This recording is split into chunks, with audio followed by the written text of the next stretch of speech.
উত্তেজিত পরিস্থিতিতে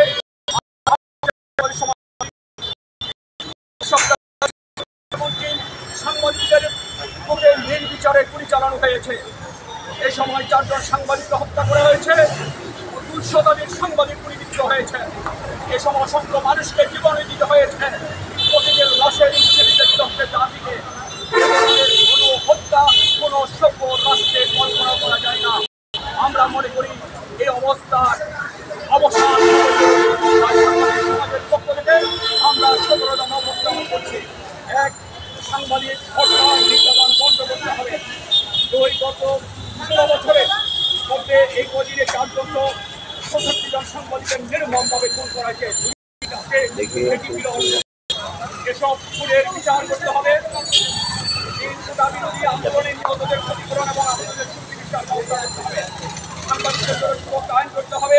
দৈনিক আবাসের দৈনিক দিনকাল, চ্যানেল 1, দিগন্ত টেলিভিশন, ইসলামিক টেলিভিশন, সিএসবি টেলিভিশনকে বন্ধ করা মাধ্যম খুলে দিতে হবে। সাইবার সিকিউরিটি অ্যাক্ট করতে হবে। অবিলম্বে ইন্টারনেট চালু করতে হবে। ইন্টারনেট চালু না করার কারণে অনলাইন আমাদের যে গণমাধ্যমগুলো সব বন্ধ হয়ে গেছে। গণমাধ্যমের পক্ষ থেকে সকল প্রকার প্রচ্ছন্ন চাপ, সরাসরি প্রচ্ছন্ন চাপ তুলে নিতে হবে। গণমাধ্যমকে স্বাধীনভাবে কাজ করতে দিতে হবে। সকল মামলা আমাদের তার চিন্তা মামলা আছে, এই দেশটা সমাজে মাহবুদামের মামলা আছে, মতিউর রহমান সমাজে তার বিরুদ্ধে ঘুরে আছে।